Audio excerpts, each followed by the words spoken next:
the third day of the conference. Nice to see you Saturday morning in such a number.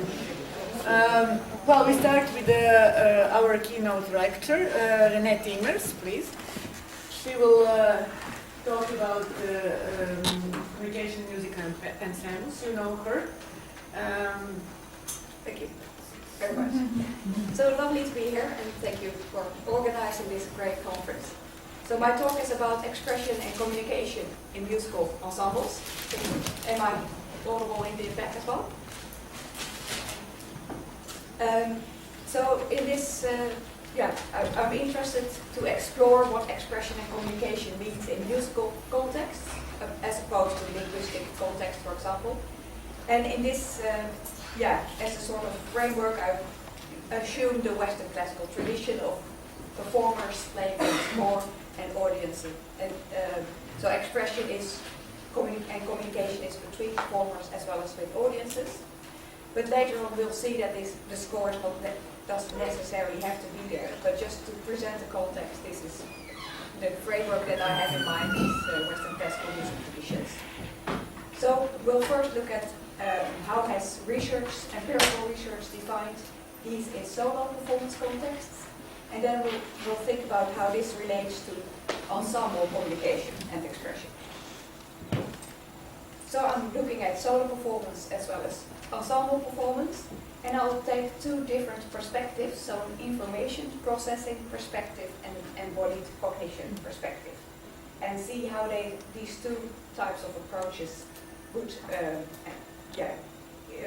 examine expression and communication, and maybe we'll get to some kind of conclusion, which is maybe to look at ensemble performance as process and as product.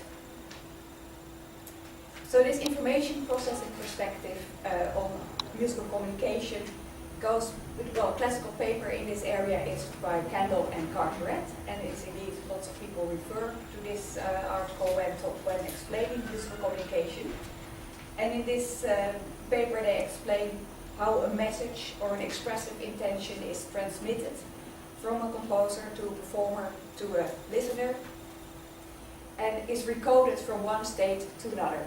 So the composer might have an idea, a cognitive message that is translated into notation, and from notation this is translated into acoustic signals by performers, and listeners might decode again this message when listening to it. So I think there are a couple of problems with this model, and we'll talk about those later, but let's see what this offers us as well, because it's also quite an intuitive model and has certain benefits that I'll explain next. So the idea is that the composer, performer and listener have certain implicit as well as explicit knowledge that is to a degree shared and also unshared. So Carolyn Palmer wrote this overview article in Annual Psychological Review in 1997, which is again quite a landmark article, where she explains that performance expression refers to small variations in timing, intensity, or dynamics, timbre and pitch that form the microstructure of a performance and differentiate it from another performance of the same music. And she also explains that the communicative, so this expression is to convey an interpretation of the score or the musical composition to audiences. So this communicative content in music performance includes the performer's conceptual interpretation of the musical composition, as well, and another, so one function of interpretation is to highlight particular structural content, and another function is to highlight particular emotional content of the music. So this kind of communicative model of a performer's intention, that is, so for example, an emotional intention that is translated into acoustic and musical cues and then decoded by listeners to infer emotion, is very often used, and indeed very common. It's the most common model in psychological emotion research, originally formulated by Gabrielson and Justin, but here this example is from a recent publication by Petri Lauka and colleagues. So the idea is, yeah, so in this sense you can look at the composer's achievement, so what did the composer intended and what do listeners perceive from it, and also the performer's achievement, what kind of emotional intention did the performer have, and what the listeners inferred. And the sounds are the ways of transmission. And the similar, I adapted this picture by just replacing intended emotion with intended phrasing. So we can say what the phrasing the performer has in mind, and that is translated into acoustic changes, so changes in tempo, changes in dynamics, and then from that the performer might infer phrasing. Okay, so as I said, we'll discuss some of the limitations of this perspective in the next, when we talk more about an embodied approach. But I think this way of thinking can be very powerful. For example, in a dialogue, in a teaching environment. So if one of my PhD students, Henrik Meisner, has looked into, she was a recorder teacher for a long time, and she wanted to let her recorder students perform more expressively, or to put expression to the center of music making. And she was interested in exploring what are the methods to do so. So with other teachers, she did an action research and looked at what people do. And also, well, the initial one, something that came out was dialogic teaching approach seems quite effective. So just by asking open questions to the student, for example, about what is the character of this music, and how do you convey this in your playing? So what is the way of communicating that in sound, and also looking at the score, what is your interpretation, and what is the character that you think? So I'll play a video shortly. So I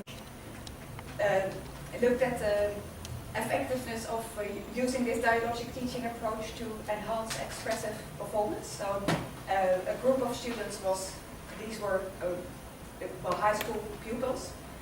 They used, a group of them was taught using a dialogic teaching approach, and the other, so talking about the expressive character of the music, and the other group focused on accuracy and technique.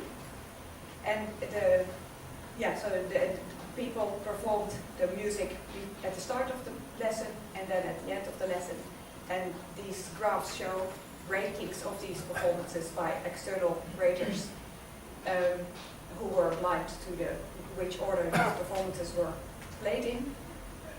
And they were rated according to expressiveness and accuracy. And as you can see, the experimental group especially improved in expressiveness, in particular in the minor piece, while the control group improved in the major piece but not in the minor piece, and accuracy went up for both of the groups. So this is some experimental evidence, but we also interviewed participants, and they were,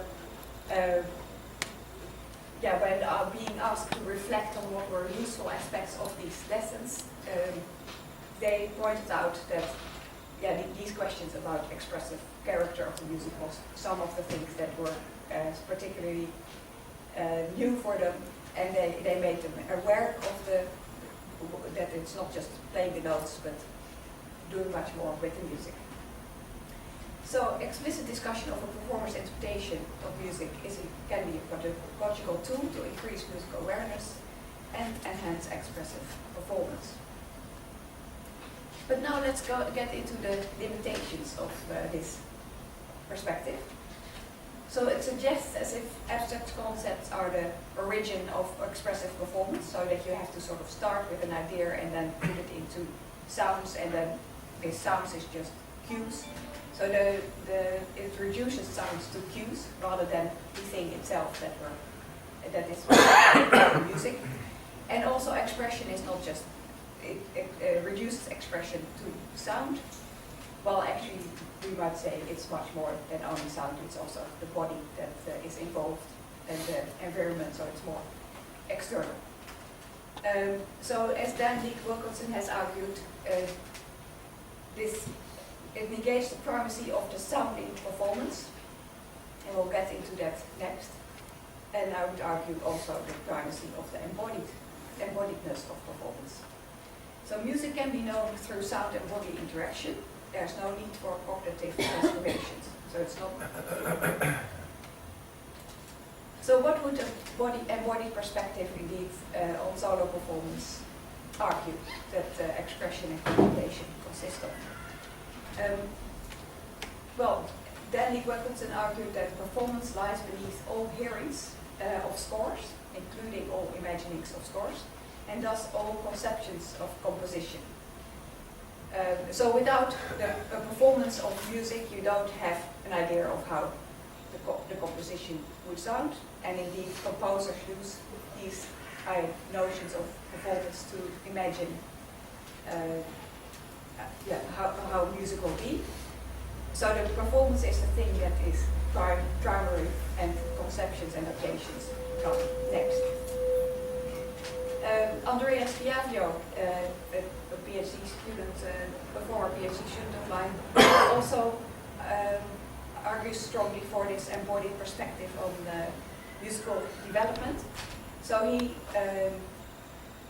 he looked at origins of musical development in infants and showed this attentional shift around 6 to 8 months old infants, from where the sound becomes the goal of exploratory actions.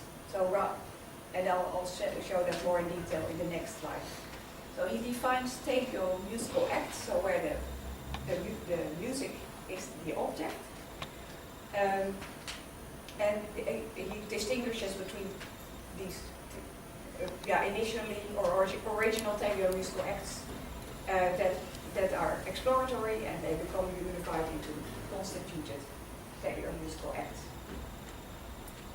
So this might be a little bit hard to read, but the top one is proto-musicality, so the mother-infant interaction, in this affective interaction through sounds and bodily gestures, that is sort of proto-musical, but then with explorations of sounds, so the infant starts to recognize that it can make sounds through actions. And this is then seen as more strictly speaking musical origins. So these explorations become oriented towards sonic affordances, and those develop into goal-oriented patterns of behavior. So those are the original teleomusical acts, and they can develop that further into more structured patterns, integrated patterns that are on an instrument, for example. So maybe a bit more, less theoretically and more concretely, my PhD student Shen Li has looked at the role of embodiment in producing and creating timbres on a piano. So she's interested to know how performers are able to play different timbres on a piano, while acousticians say that this is very hard to do. You might hear some differences in keystrokes or noise on the keyboard, but otherwise there's little difference. So what in interviews with performers and also in the experimental study, she noticed that actually, again, it's not about the sound only, it's about the body interaction with the instrument as well as the sound, and that makes up how we think about performance and how we perceive the timbres that we're making. So an embodied perspective on timbre creation mentions that expressive intentions are multimodal, so they are informed by actions, by tactile feedback, by sound, by imagery, feelings, as well as linguistic concepts.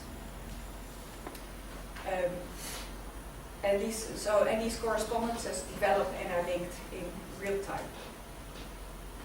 So in these interviews with pianists, to give an example, one of the pianists explains that if she plays with her higher hand position, that relates to a rich finger key space, making the sound open and rich.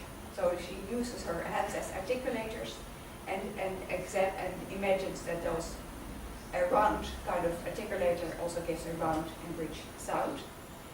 As opposed to play, as someone else explained, if I play with the lower wrist position, this helps to play a deeper and more elephant sound.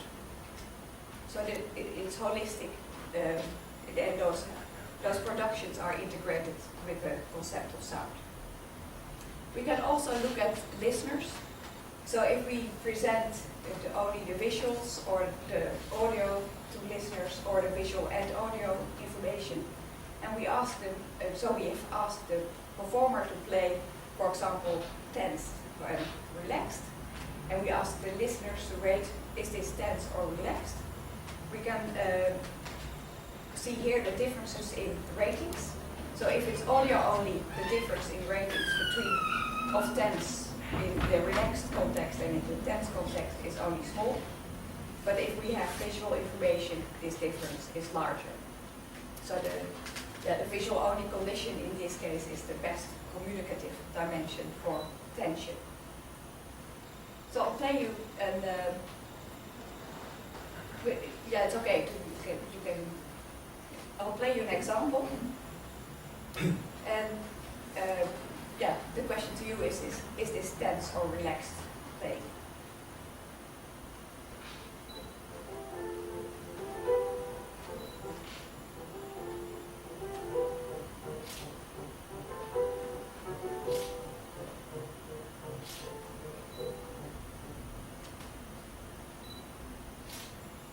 So who of you thought it was tense? And who thought it was relaxed? Okay, so it was a combination. So the visuals were tense and the sound was relaxed.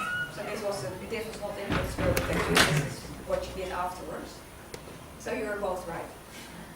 But indeed, if we would have, as you saw from the results, the visual information is quite communicative in this case. Okay, so part of this embodied perspective, the power is then that it puts real-time action central to performance. It emphasizes sounds as action goals and emphasizes this distributed nature of performance and communication. So distributed between the instrument, the body and the sound and the environment. But this was about ensemble performance, so now we'll look at indeed how these two translate into ensemble performance. And one of the things that is often said in the context of ensemble playing, that musicians develop a shared understanding of the music through rehearsal and performance. So this shared understanding means they have a shared notion of the musical structure, of the character, as well as aspects of tension and release. And indeed, a successful ensemble often is said to need to have shared performance goals and ideas of performance outcomes. So, what it means by performance goals? Well, you could say, well, we're striving for high quality performance. We have certain ideas of the style that we want to play in, but also maybe the tempo and the dynamics and articulation that we're intending. So indeed, these performance goals and outcomes are quite a few. So you can have share ideas about how the expressive interpretation of the music is going to be. So including emotional intentions, musical character, stylistic requirements, but also about the ensemble characteristics. What is the tuning that we're striving for, or the kind of synchronization? What is the balance between instruments? And indeed an idea of musical structure. Now, some of the so we can look at maybe at rehearsals and see what people are talking about. So are they talking about indeed agreeing on the interpretation of the musical score? Are they explicitly mentioning certain interpretations? So expressive and interpretive interpretations. So the discussion of performance features in ensemble rehearsals is what we can have analyzed, and then indeed, as Jane Ginsburg yesterday mentioned that these performance cues are powerful in supporting the memorization of performance, and indeed they could support ensemble performance. So Nicola Pennell, a PhD student, she adopted this framework by Roger Chaffin and Jane Ginsburg, and applied it to her analysis of rehearsals of ensembles. So she went through the transcripts of and video recordings and looked at whether they talked about basic features of the performance or interpretive and expressive features, or maybe talked about strategy for rehearsal.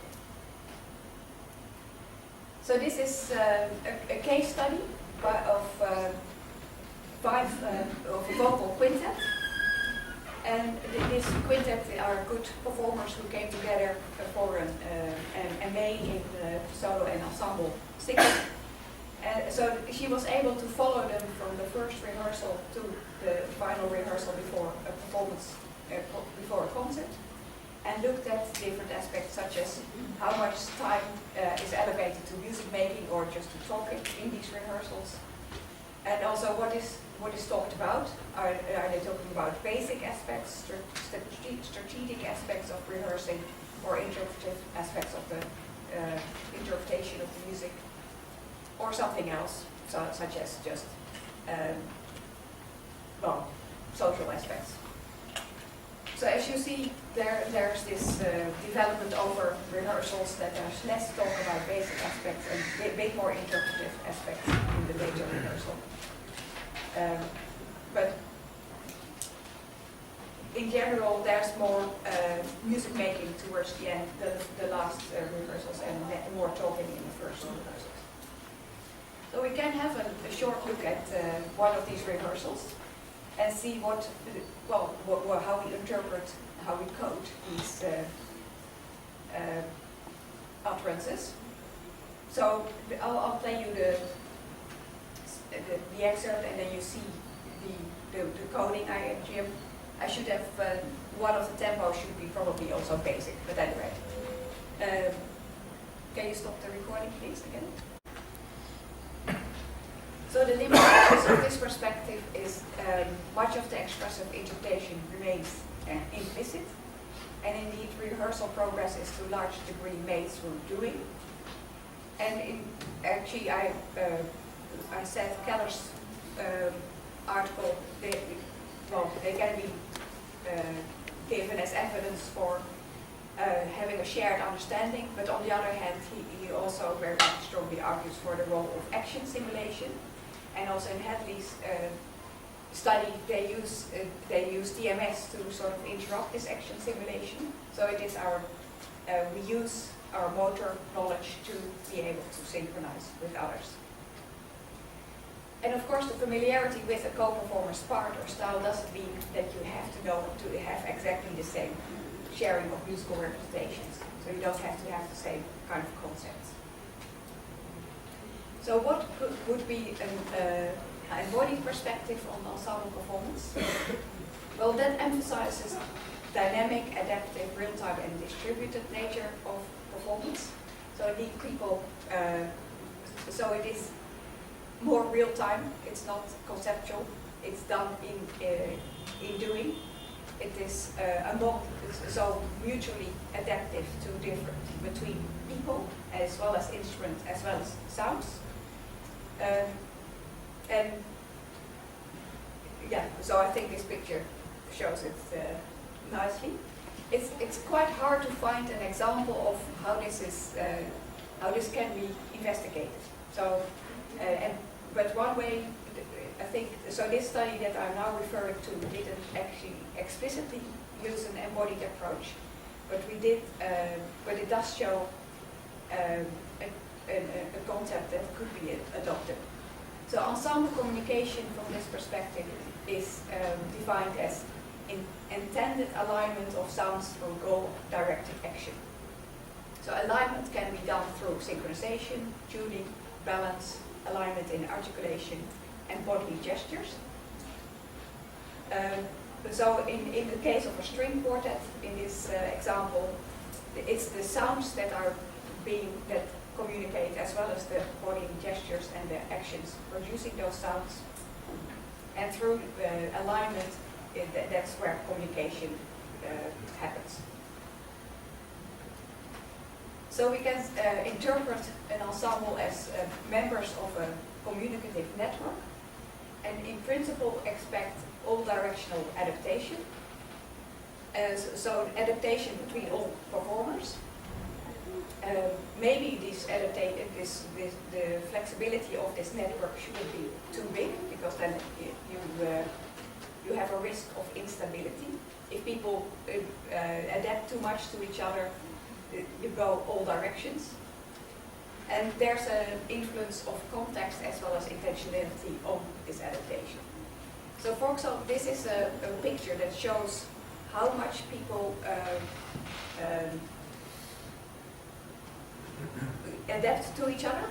So this is a correlation matrix showing the violin 1, and here's violin 1, 2, 3, 4, viola and cello. And this is correlations between these performances in intervals at intervals. And if it's a positive correlation at a certain length, it shows whether someone is following the other. So in this case, the viola adapts or follows to the violin 1, and the cello adapts, the violin 1 adapts to the cello. Here we see mutual adaptation between the viola and the violin 2 and the cello. Sorry, violin 2 and the viola, and this is mutual adaptation between violin 2 and the cello. So a network perspective on performance would argue for these mutual adaptations. So what is expression in this embodied perspective?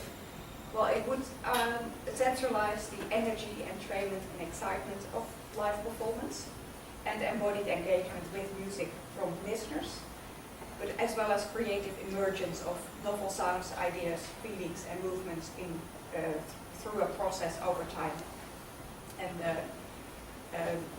through interaction between the performers.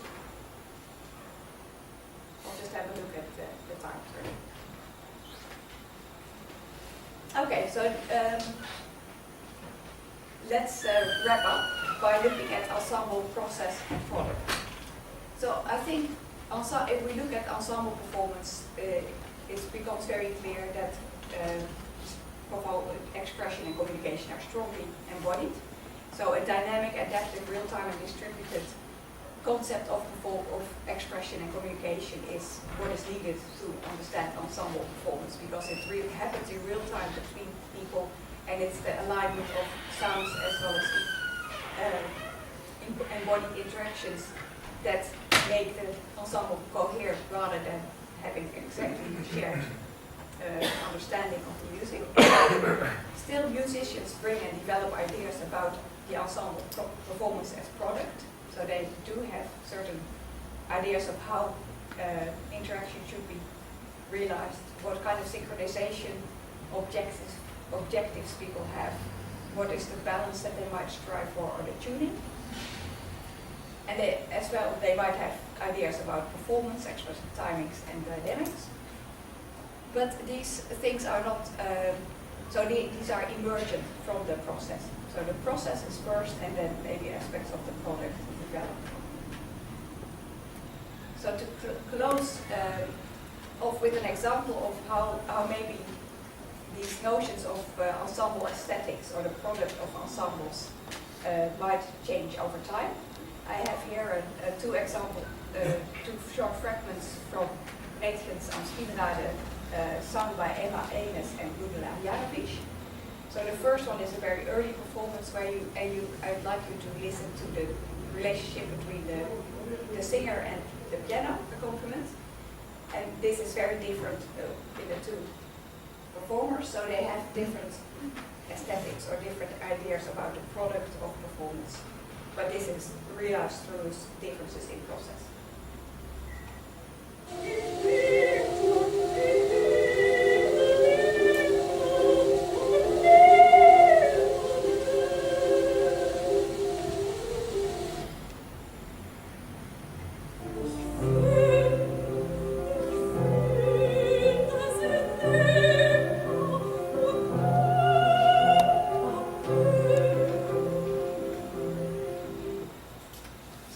might have hear the differences in alignment. So the second one is very strongly horizontal, while the other one is more, vertical, while the other one is more horizontal.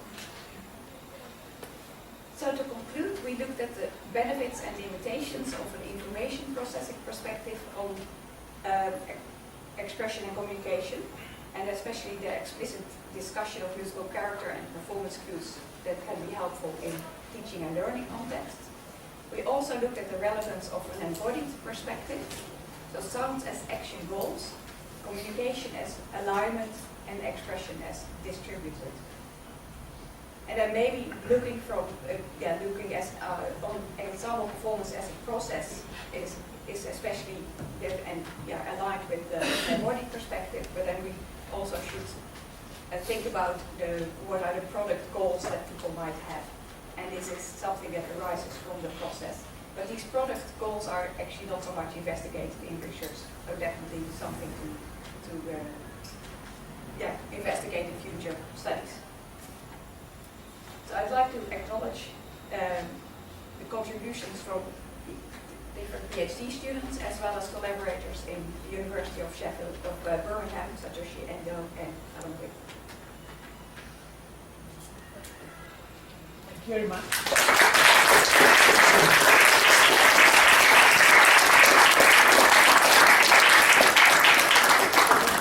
Very good. Thank you. So, please, we have time for questions.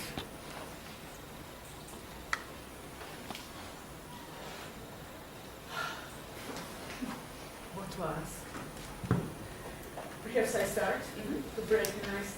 I was a bit triggered by this part where you say adaptation to each other, and then it's like adaptation to of the ensemble members to each other, and then it should not be going too far, and then they adapt to each other, and then they in fact lose focus. So how that refers to kind of leadership or a way of communication? Is it democratic or a bit more authoritarian? How? Yeah, so this indeed, I was a little bit quick about that. I'll go back to here. So this is actually a study by Alan Wing and colleagues who simulated this. So they look at how much, they call it phase relationships of phase correction. So if someone plays a bit ahead or too early, you adapt, you might correct in phase to that kind of change in the next event. So the idea is that you compensate for each other. But this kind of network of compensations, if you model it and you simulate it, you can show that if people do this too much, you get overshooting, so you get overcorrection. And the network, the performance gets unstable. And so it's very worse. It worsens, yes, indeed. So there should be some inhibitants of if someone is late, you don't go the whole, you don't do this exactly the same next one. So people have an internal, or some inhibition in doing this adaptation. But generally, so you ask about leadership. So mutual adaptations are the ones that make synchronization happen most strongly. So indeed, it should be more democratic rather than led from a certain person. The other thing is that maybe, I'm here saying about the influence of context. So if you sit next to someone, of course, you'll be influenced more. Yeah. So that's more of it's not that you're thinking, well, she's the leader or he, so therefore I have to attend to that person. It's more it's more embodied. So it's more that you're sitting next to someone, and if that someone has very strong or clear onset, you'll be more influenced by that person. So it's less conceptually driven, more real-time and actual event driven. Well.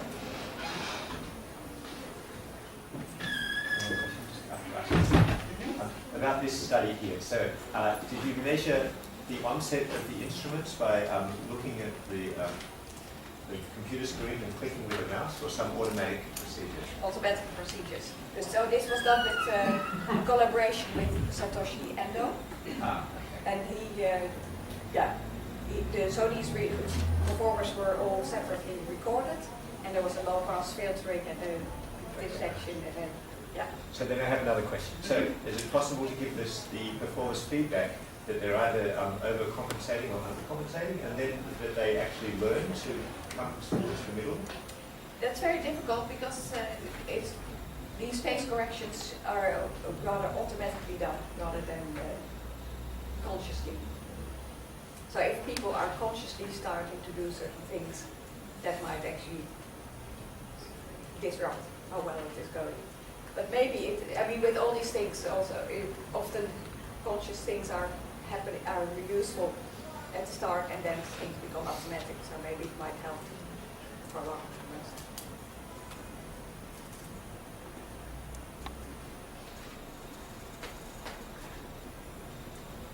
Well, I could also perhaps then refer to a question that Jan Kolik had the first day of the conference about string quartet, and then how to make these roles, how the others should listen. Did you ask that question? That was interesting. So it's more refers to Renee, and how to make others to do as a leader who wants something to that. Well, that's the question. That refers more how to do or how to help musicians really to use this knowledge. Yeah, it's a good question. So, I think